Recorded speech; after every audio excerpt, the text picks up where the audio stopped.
Hello student, welcome all of you. और आज मैं आपका फिर से स्वागत करता हूं फिजिक्स की दुनिया में। तो चलिए फिजिक्स को पढ़ना स्टार्ट करते हैं। हमने चैप्टर 3 कंप्लीट कर लिया था, जिसमें हमने डिस्कस किया था कि motion in a straight line क्या होता है। कोई भी ऑब्जेक्ट, कोई भी वस्तु जब एक सरल रेखा में गति करती है तो कैसे उसका त्वरण, कैसे उसका वेग, विस्थापन, ये हम चीजें कैलकुलेट करते हैं। अब स्टूडेंट हम बात करने जा रहे हैं समतल में गति। अच्छा, समतल क्या होता है? जैसे ये दीवार है, ये एक समतल है। अगर इस दीवार पे कोई भी कीड़ा गति कर रहा है तो वो इस तरफ जा सकता है एक्स दिशा में, और वो वाई दिशा में भी जा सकता है। तो इस प्रकार से वो कीड़ा दो अलग अलग दिशाओं में एक साथ गति कर सकता है, एक्स में भी और वाई में भी। तो दो अक्षों के बीच में जो एक तल होता है उसे बोलते हैं समतल। तो इस चैप्टर में हम समतल में गति का अध्ययन करेंगे। समतल में गति, प्रक्षेप्य गति भी समतल में गति होती है, वृत्ताकार गति भी समतल में गति होती है। जहां पे दो निर्देशांक एक साथ परिवर्तित होते हो उसे द्विमीय गति या समतल में गति कहते हैं।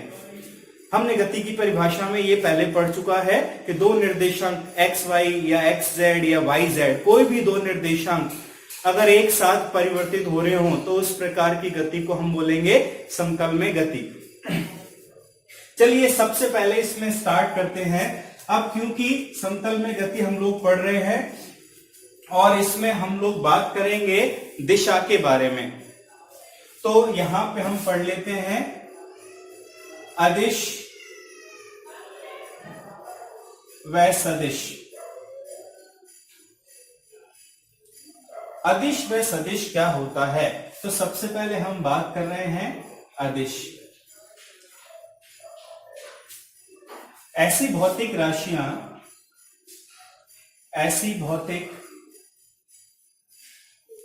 राशियां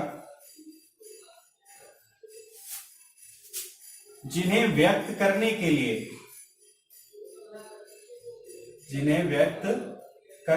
लिए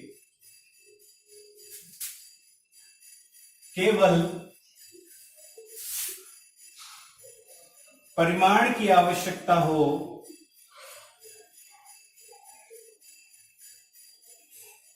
दिशा की नहीं।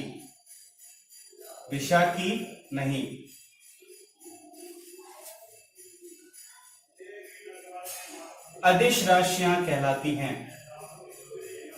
अदिश राशियां कहलाती हैं। इनके उदाहरण क्या हैं? उदाहरण के लिए हम ले सकते हैं द्रव्यमान, दूरी, समय, तापमान, चाल आदि। तो ये राशियां। अब हमने बोला कि भैया अदिश राशि क्या होती है? तो ऐसी राशियां जिनको समझाने के लिए, जिनको व्यक्त करने के लिए सिर्फ परिमाण ही बहुत होता है, दिशा की आवश्यकता नहीं होती।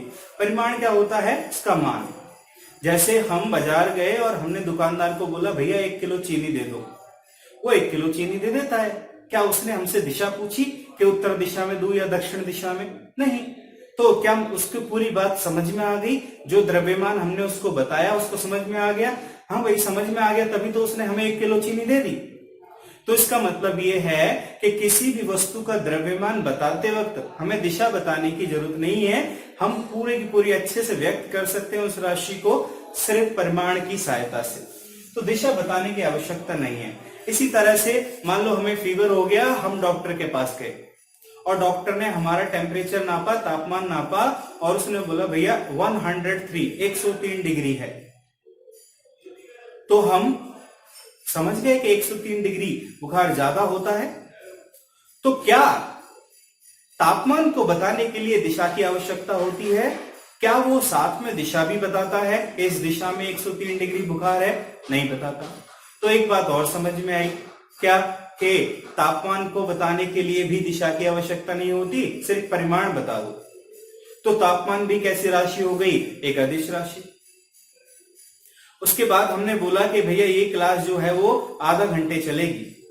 ये क्लास कितनी देर चलेगी? आधा घंटे। तो क्या हमने साथ में दिशा बताई? उत्तर दिशा में चलेगी, दक्षिण में, पूर्व में या पश्चिम में? नहीं बताई। तो एक बात और समझ में आ गई यहां से कि ये जो समय है ये भी अदिश राशि है। तो इस तरह से बहुत सारी राशियां अदिश होती हैं।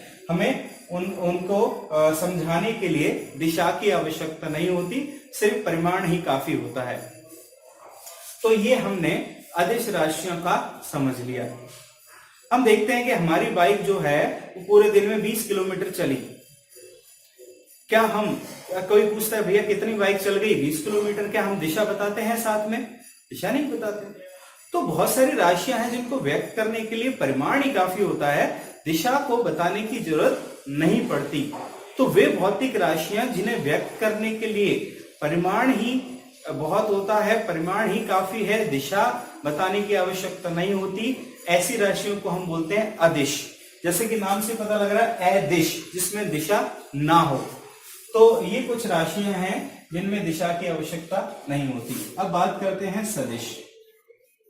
सदिश राशि क्या होती है? तो वे भौतिक राशियां जिन्हें व्यक्त करने के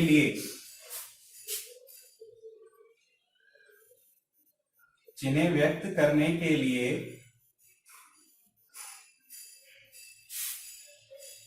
परिमाण के साथ साथ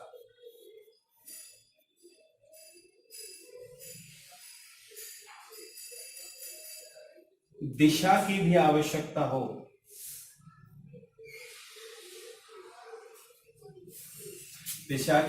आवश्यकता हो,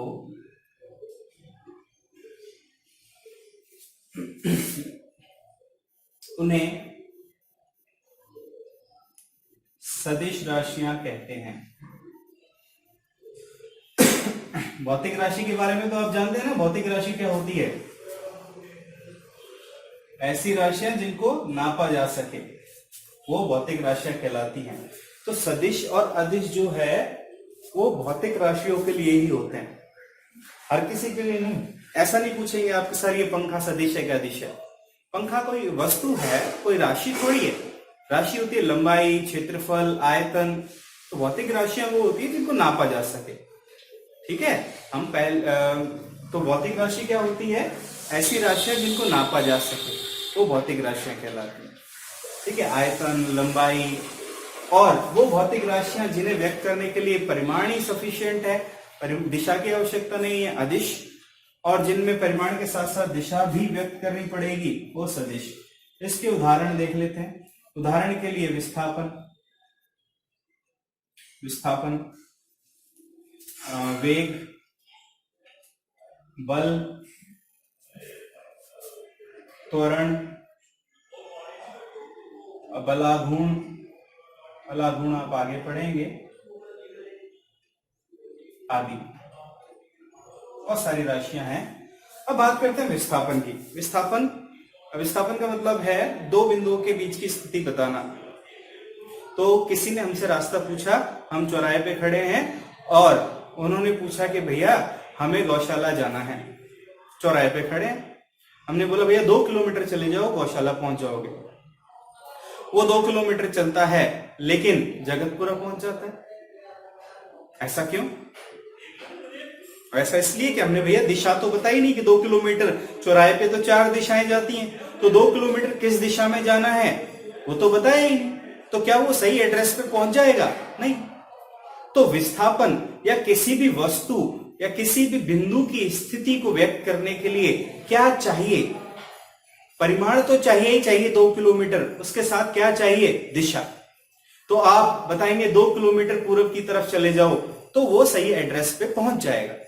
तो बहुत सारी ऐसी राशियां हैं जिनको पूरी तरह से समझाने के लिए, पूरी तरह से व्यक्त करने के लिए परिमाण के साथ साथ और क्या चाहिए? दिशा भी चाहिए। ऐसे ही हमसे किसी ने पूछा कि भैया ये एक ब्लॉक है और ये टेबल पे रखा है, ऐसे एक टेबल पे ये रखा हुआ है, ये इसका नाम है A। अब बताइए, हमने इस पे बल लगाया 10 न्यूटन। हमने इस पे कितना बल लगा दिया? हमने इस पे बल लगा दिया 10 न्यूटन। तो बताइए किधर गति करेगा। हमने बोला नहीं बता सकते। क्यों? क्योंकि आपने ये तो बताया ही नहीं कि बल किस दिशा में लगाना है। तो बल के साथ साथ क्या बताना पड़ेगा, 10 न्यूटन के साथ साथ दिशा भी बतानी पड़ेगी। तो हमने बोला कि हमने बल लगाया है इस दिशा में, तो ये इस दिशा में सीधे हाथ की तरफ गति करेगा। हमने बोला बल लगाया हमने ऊपर की ओर, तो ये ऊपर उठना स्टार्ट कर देगा। तो जब तक हमें बल का परिमाण और दिशा नहीं पता होगी, तब तक हम वस्तु की गति को नहीं बता सकते कि किस दिशा में गति करेगी। तो इसी तरह से बल को समझाने के लिए परिमाण के साथ साथ और किस चीज की आवश्यकता होगी, दिशा की। तो वो भौतिक राशियां जिन्हें व्यक्त करने के लिए परिमाण तो चाहिए ही चाहिए, साथ में और क्या चाहिए, दिशा। उन राशियों को हम क्या बोलते हैं? उन राशियों को हम सदिश राशियां बोलते हैं। चलिए अब हम ये सीख गए कि सदिश और अदिश राशियां क्या होती हैं। अब इस चैप्टर में हम सदिश राशियों के बारे में ही पढ़ेंगे, ठीक है, अदिश राशियों के बारे में नहीं पढ़ेंगे। तो सदिश को व्यक्त करने का तरीका क्या है?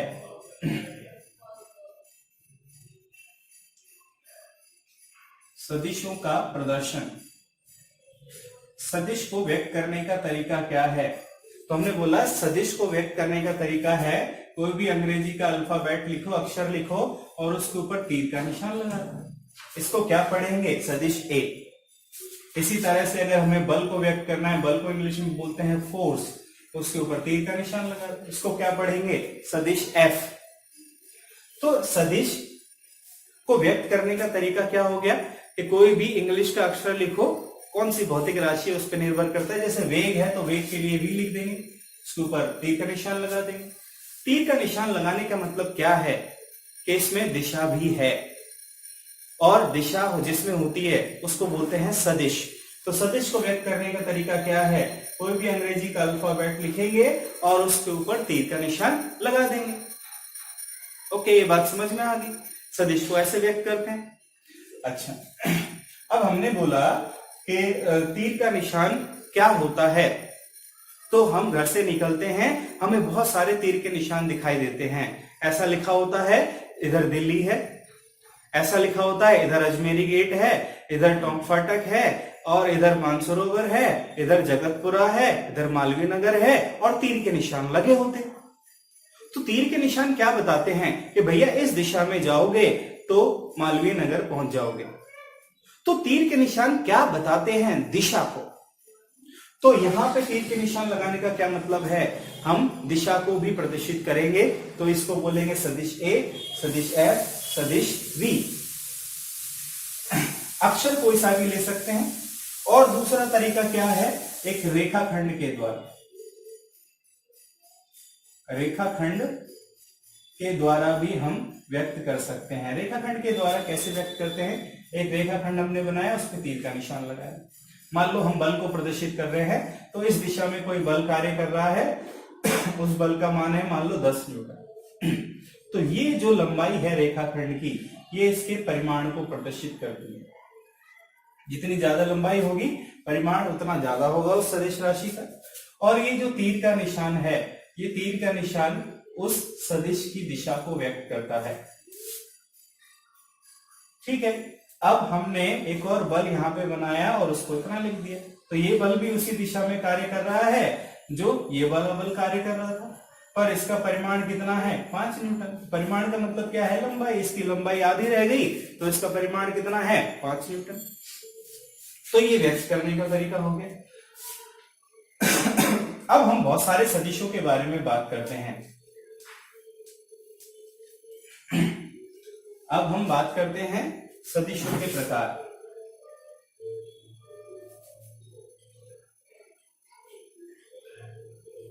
तो मान लो 2 सदिश हैं, और एक सदिश है ये और दूसरा सदिश है ये।